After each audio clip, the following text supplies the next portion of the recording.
Michiganders can be a superstitious bunch. We find all sorts of reasons to explain the world around us, sometimes pulling from science, sometimes tradition, and sometimes from our imaginations. What happens when we can't readily explain our experiences?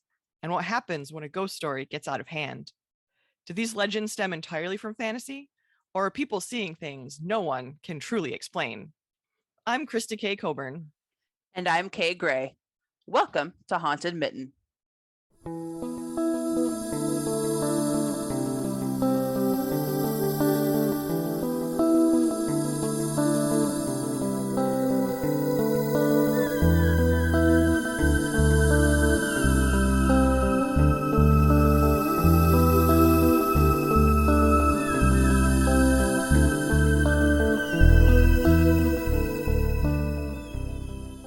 Welcome to the second part of our tour of Bay City haunts. If you haven't listened to part one, that's okay.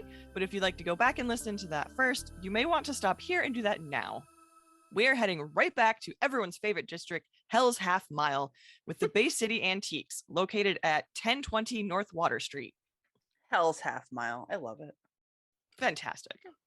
You think about like fall colors and like Lake Huron, and you're just thinking about all the prettiness, and you're like, welcome to Hell's Half Mile. Hell yeah. Built in the mid-1800s, this building has operated as office space, a hotel, a grocery store, a furniture store, and now an antique store. Nicole Beauchamp, author of Haunted Bay City, Michigan, tells us that when it was still a furniture store, employees reported hearing footsteps coming from the second floor when no one was up there. Classic. There were offices in the basement, and employees would come in the morning and find papers strewn about. When the current owner's teenage children were listening to the second floor on the intercom system, they heard, quote, all sorts of noises. Because of what was heard, their son refused to go to the second floor alone at night without his German Shepherd with him, which is kind of adorable. He said that quote, he had felt something pass through him. Customer Ashley Harris felt uneasy while looking through a collection of vinyl records, then heard the click of disembodied high heels. That's slightly terrifying. After hearing a woman whispering, she turned and saw a woman who appeared to be from the Victorian era. Quote, she was clad in a lacy purple dress and tall black lace-up boots with her brown hair in an updo. Her eyes were black and her face was ashen. It was like she was staring into my soul, her eyes almost glowing from beyond the darkness of her eye sockets, and her bruised lips curled into an unsettling grin, unquote. Customer and paranormal enthusiast Harold Beauchamp Jr., relation? That's my guess. Okay. I don't know. Follow the aroma of a cooking pot roast to the that sounds great. Follow the aroma of a cooking pot roast to the area containing antique kitchen appliances, only to find no cooking taking place. He was holding a hat he was considering buying. While continuing to wander the store, he heard a woman whisper in his left ear, "Hey, what are you doing with that?" He thought it was his wife, but when he turned to look, no one was there. The voice came again, this time from behind him, saying, "I'm right here." He chose not to buy the hat, not wanting to disturb whatever was attached to it. The store's reputation seems to have drawn a group on YouTube. You can watch the video called Bay City Antiques, Piano Played by Itself by Netty TV. It's about 37 minutes long. Then about 27 minutes in, yes, I watched the whole thing, they mention feeling very uneasy when walking into the showroom with the pianos. At the end of the video, they talk about some of the unusual things that happened to them while touring the store. They say that a piano played by itself when no one was near it. Certain doors didn't want to close, and a cabinet whose one door was closed when they first walked by later was open, and they didn't see anyone else in the store go near it. Cool. Yeah. I do have to say, with the kids listening on the intercom system, I don't know if I put too much into that, just because when I was monitoring library vestibules over Zoom, you heard all kinds of weird noises. Yeah. Like, we called them ghost noises because they did sound kind of spooky. Ooh. When like there was nothing there. It was just that the mics were set to their highest sensitivity so that patrons could come up and talk to us like, you know, normal, quote unquote. Oh, okay.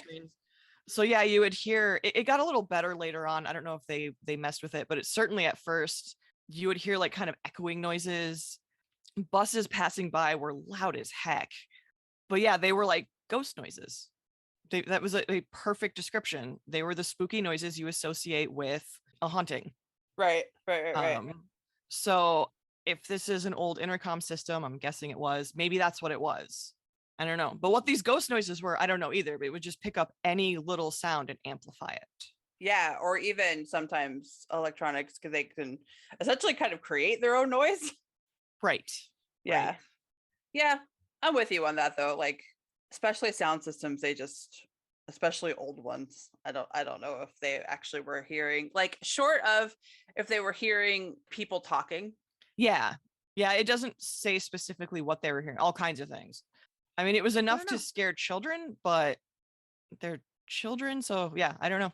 But I did want to put that out there that, yeah, I heard all kinds of stuff over Zoom and I was warned about it by the deputy director of the library and saying, you're going to hear all kinds of weird stuff. It's nothing. Just ignore it. Right. I do appreciate the woman that's trying to make sure that people don't steal. Yeah, that was, I don't know what that was about with the hat. That was kind of funny. What are you doing with that hat, Right. I think she's buddy? like, hey, you have to purchase that. Like, you Yeah, I can't don't just know. walk around with that. Like, I wonder what the story is about that. Like, was she attached to the hat?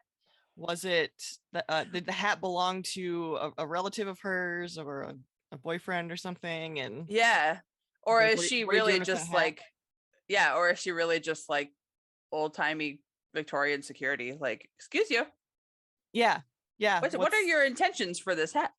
Yeah, it was kind of weird. I can see him not wanting to buy that. Be like, clearly something doesn't want me to take this hat. So Yeah, just leave this right here. right. I'm gonna go ahead and set this down. You lady, you with the black eyes, you can keep this hat. Yeah. This is your hat now.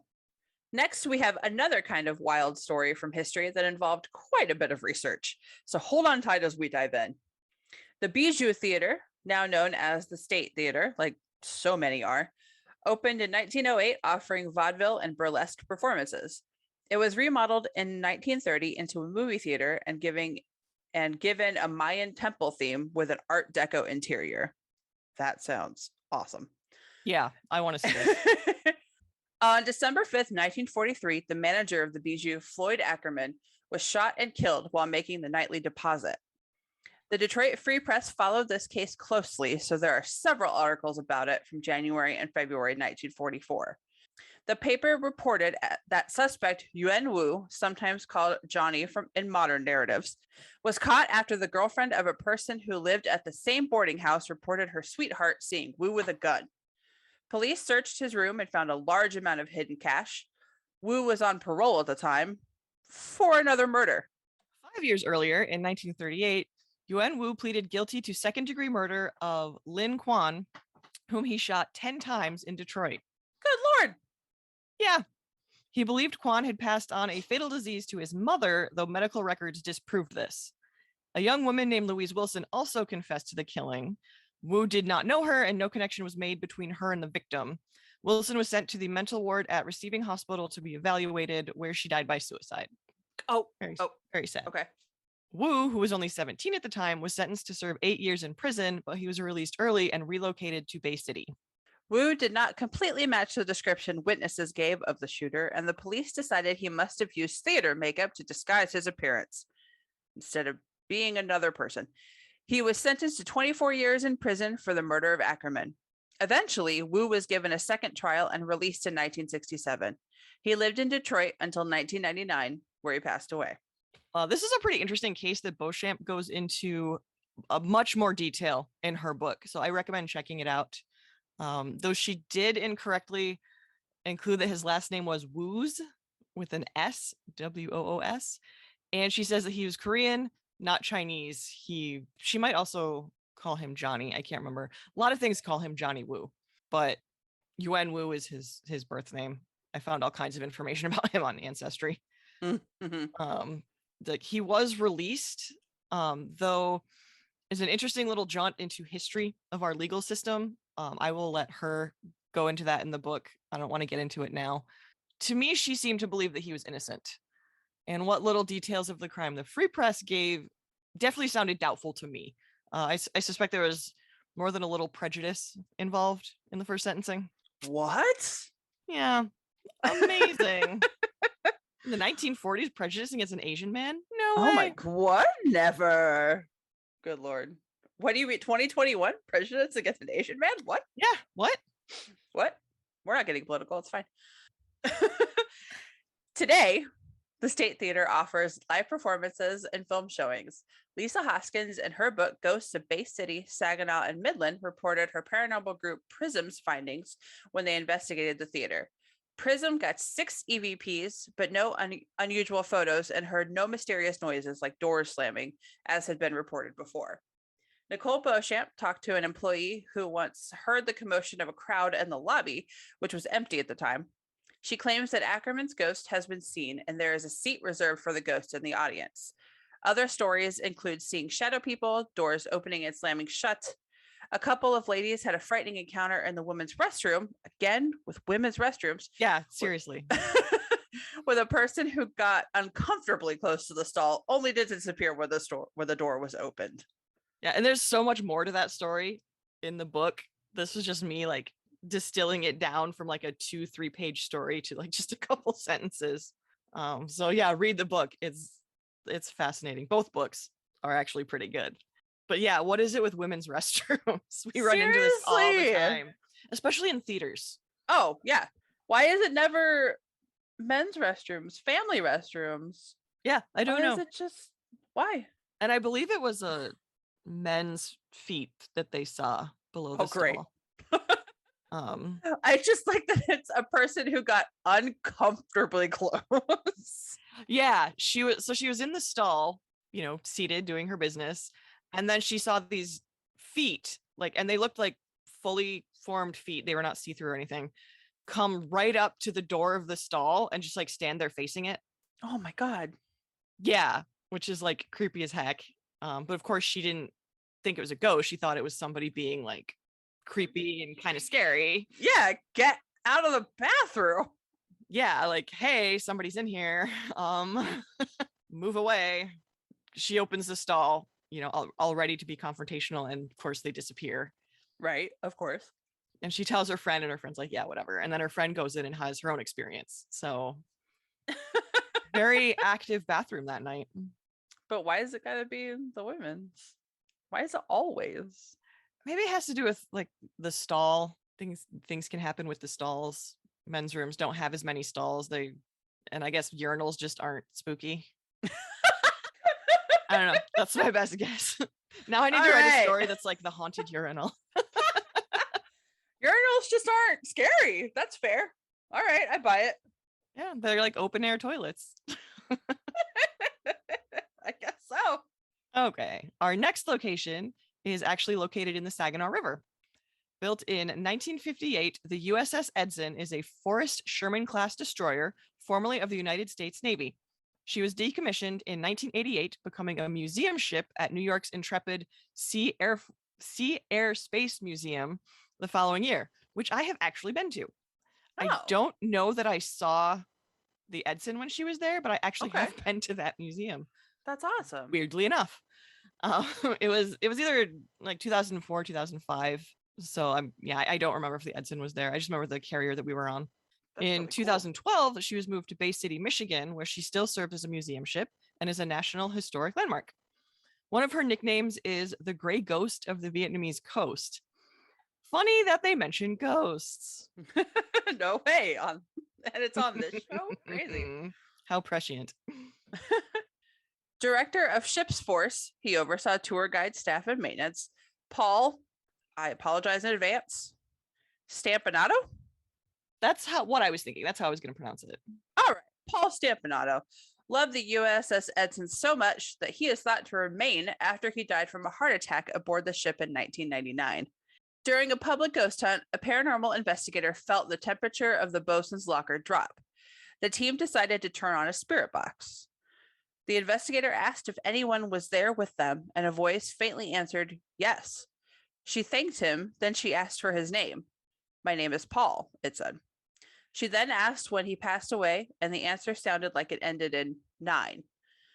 A woman on the second floor of the bosun's locker felt an arm tight around her waist as if to keep her from falling into the opening in the floor. A man in a khaki uniform is seen wandering the ship, and this is thought to be Paul. In 2012, an article was written about Paul in the Bay City Times that included a picture, and it looked exactly like the man in khaki, who was even caught on video surveillance. And we will have a link to that article in the show notes. He has also shown up in photographs. People have felt someone tap them on the shoulder, pull their hair, and have had items go missing. One female volunteer had her butt spanked by an invisible hand. Okay. Cheeky ghost. A dog has been heard barking and once snarling right next to people, but no dog is in sight. Visiting mediums have claimed there are 8 spirits aboard the Edson, including Paul. Nicole Beauchamp talks about the Edson in her book, and there is an excellent article on Route Bay City called Bay City's Ghosts Originate from Home and Afar, which we'll also link to in the show notes. That also gets into it. So check those out for more info, or visit for yourself and see if there are invisible dogs barking or a man who loved a ship so much that he never wanted to leave. In women's butts. I don't know if that was Paul. That's unfair. But, you know, I'm totally cool with like ghost touching, but hey, that's too far. Yeah, ghosts can touch just appropriately. Yeah, just because you're a ghost doesn't mean you get to be inappropriate. Exactly. I just love that it was called the Gray Ghost. Like, well, about that. Yep.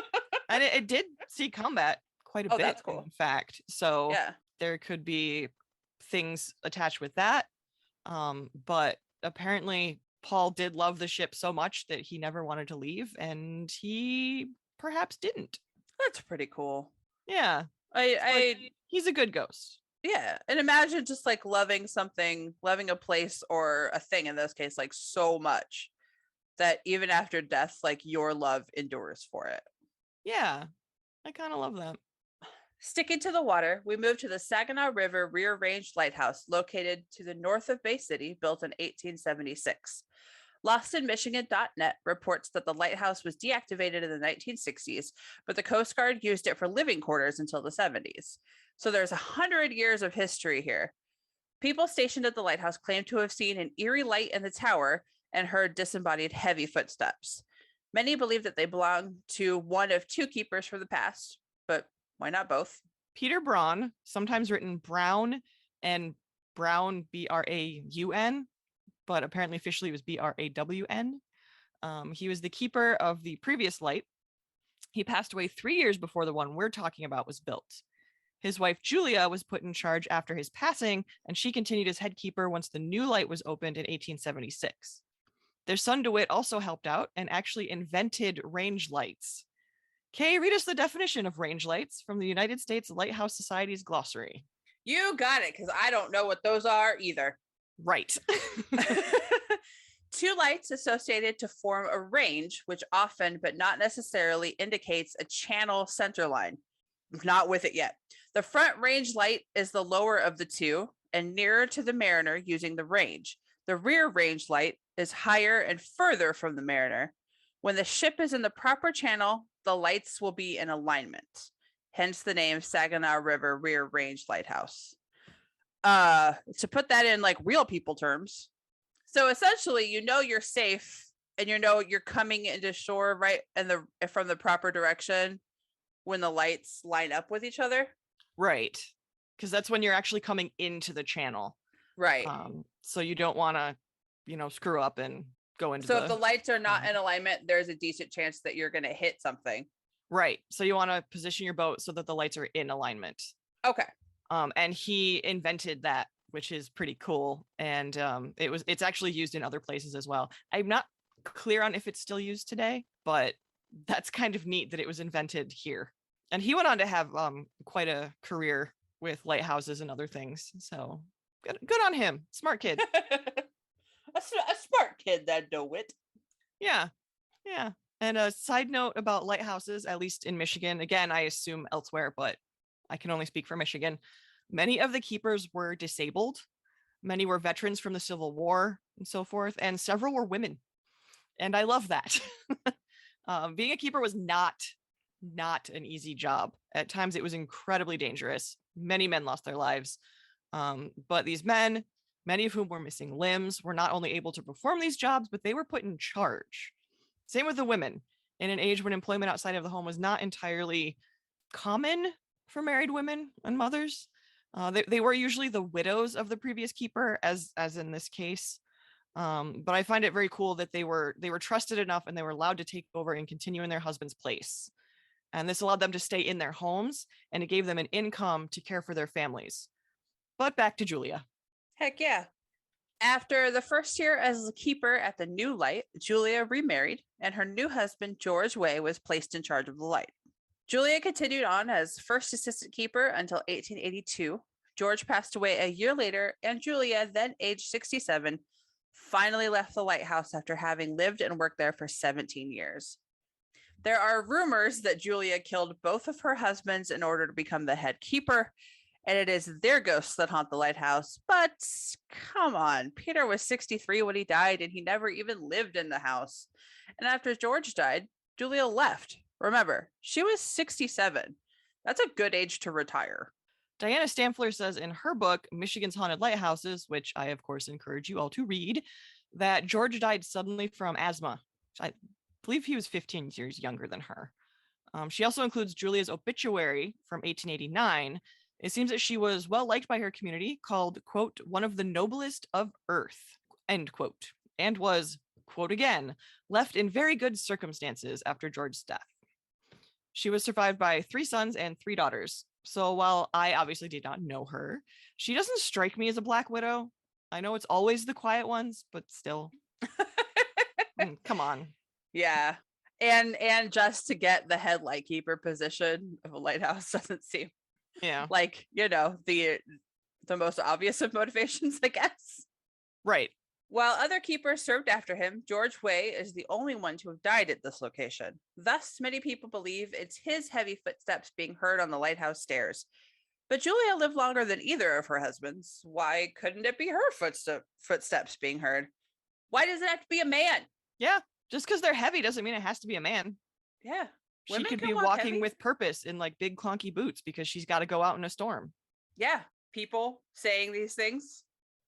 Yeah, I just the whole legend of it being, oh, this woman murdered her husbands in this lighthouse. Like, come on. I know, that just feels like it was just all written by annoyed men. Yeah, they just want to sensationalize it. Yeah. Like, come on, really? The woman was 67. Yeah, like and neither of her husbands died A, mysteriously, or B, at like unusual ages. Yeah, because the first husband was in his 60s when he died. The second husband was younger. I believe he was 15 years her junior, which, go Julia.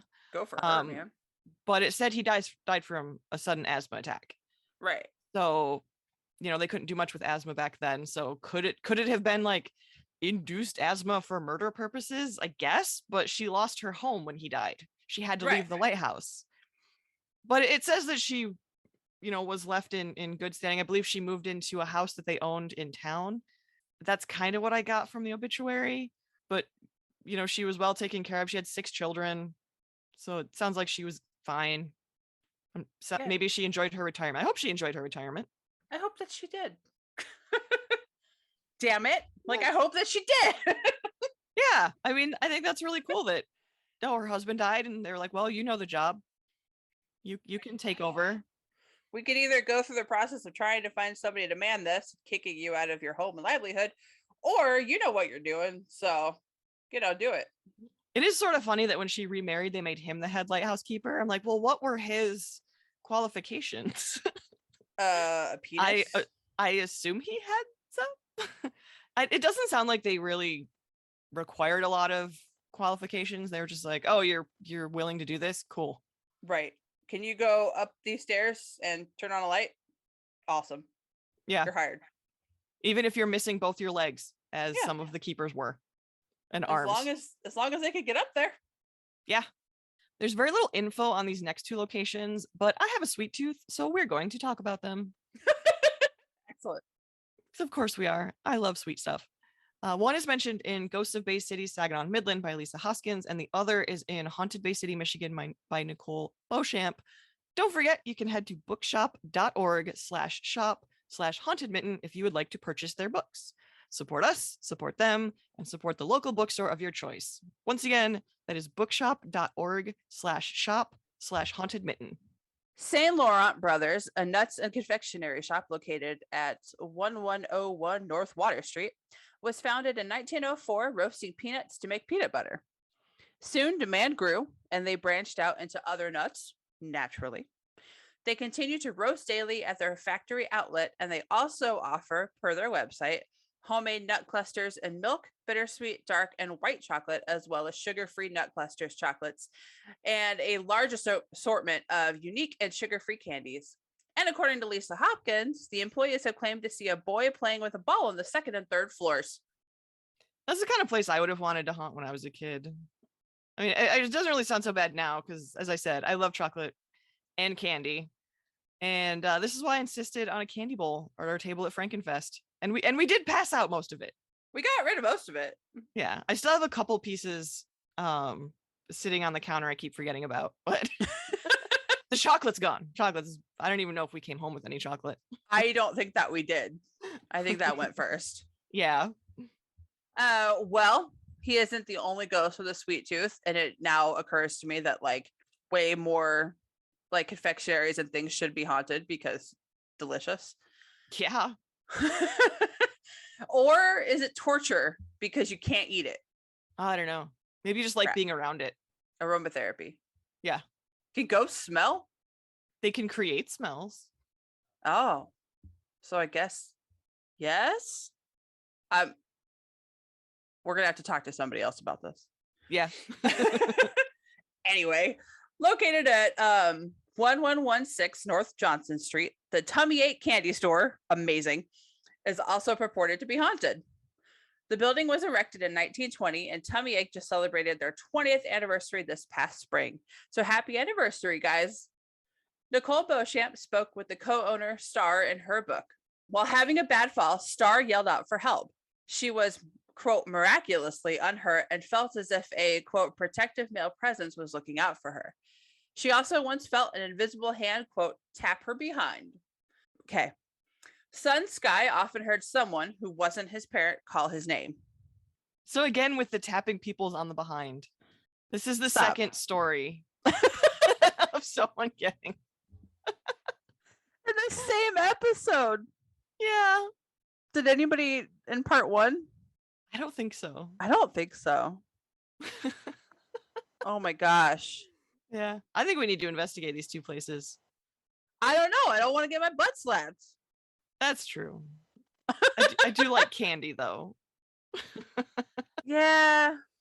This one's interesting though too, because she felt like it was more of like a guardian, like maybe a personal guardian, a guardian angel, or a guardian spirit, rather than necessarily a ghost. So that's right. something I guess that people don't talk about too often either, is like it isn't necessarily the location.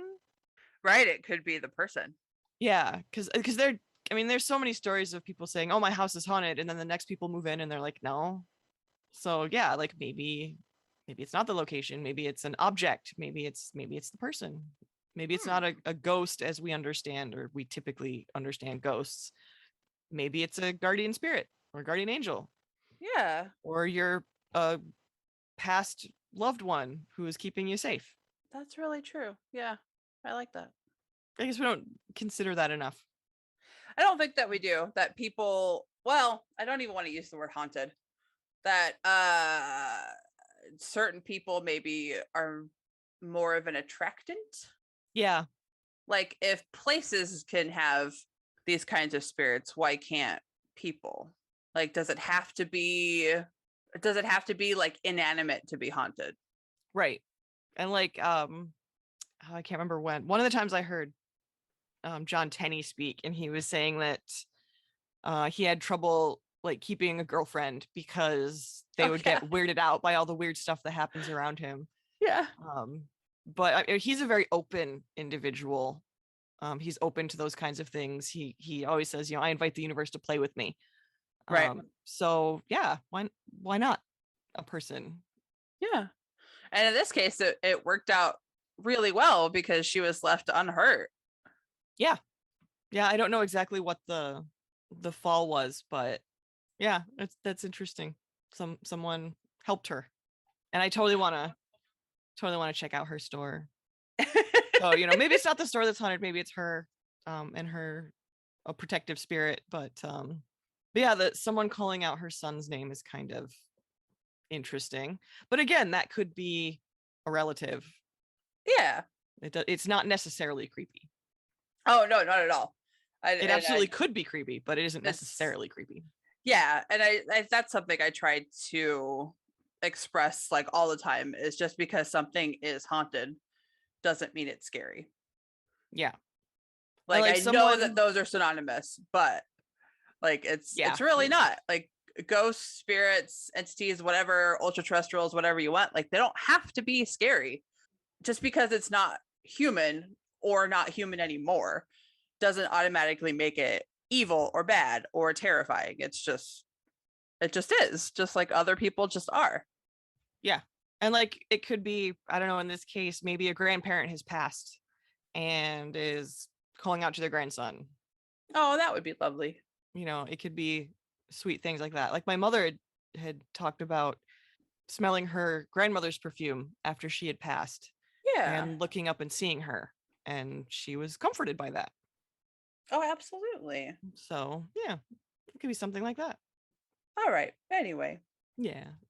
So here's one for you, Kay. Thought of you instantly.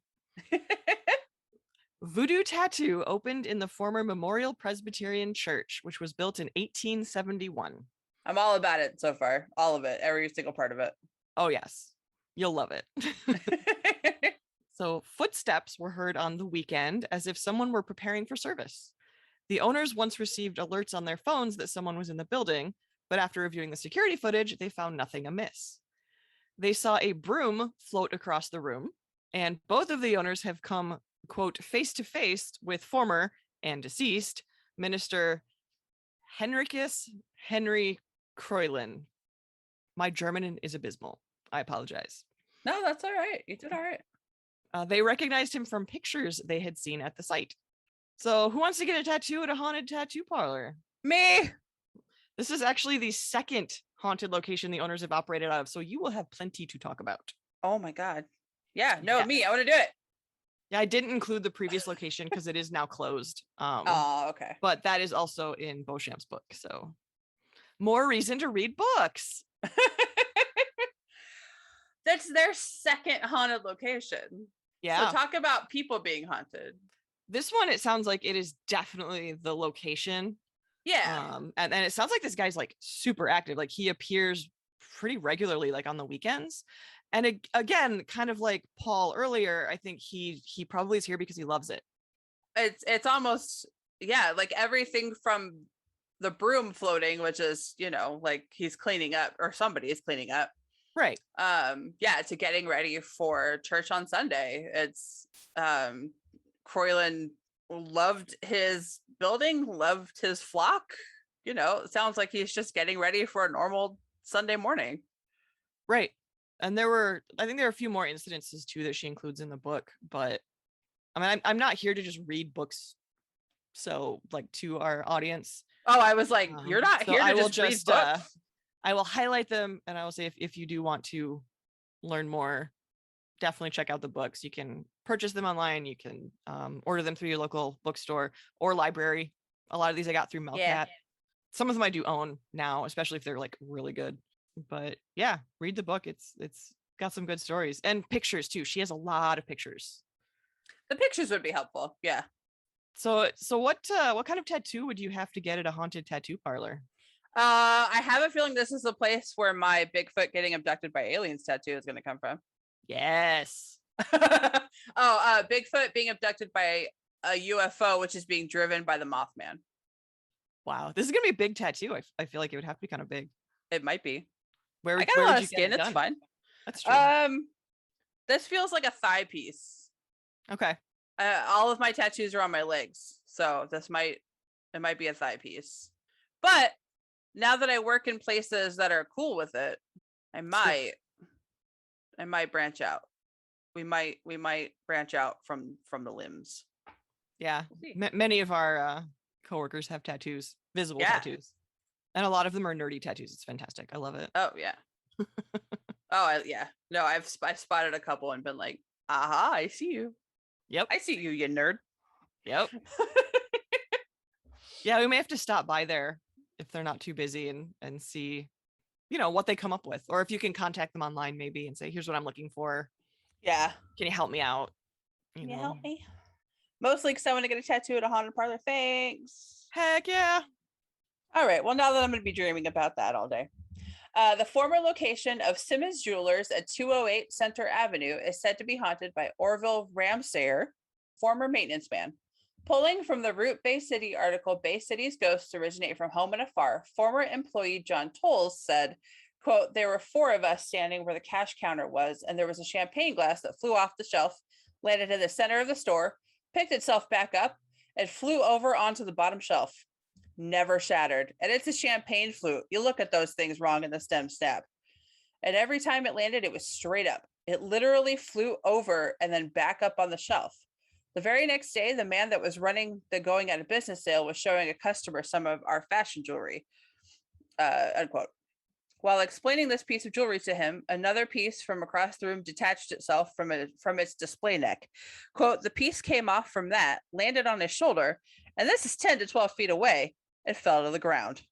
Orville was known for his love of helping out and volunteering. So this is what led to the employees to believe it was his spirit that stuck around the store after he passed away. Quoting John Tolles again, when something went missing, quote, we'd say, all right, Orville, what'd you do with it? I'd go right back in there 5 to 10 minutes later, and there it was sitting right in the middle of the floor when you looked for it, end quote. Unfortunately, as Kay indicated, Simmons is now permanently closed, and it doesn't appear that a new business has moved in. Please don't break in to investigate. No. But if you do see that a new business has moved in, maybe ask the new employees if they've experienced anything unusual. Any very breakable items moving around? Yeah. And then don't break? Yeah, that's incredible. Yeah, that was really interesting. And I was like, oh man, you guys closed. No, but we want to ask you about your champagne flutes and necklaces. Yeah, like how interesting. Oh my goodness. Yeah, it just sounds like somebody's trying to be either helpful or just very attention seeking. Hey, I'm here. Yeah. I can do cool shit. Because the things that he claims, like with the champagne flute and then the piece of jewelry, like that's pretty incredible. It is. But yeah, this happened while they were closing, and it's like, oh man. That I know, that stinks. Are they like a COVID? I'm not actually sure when they closed.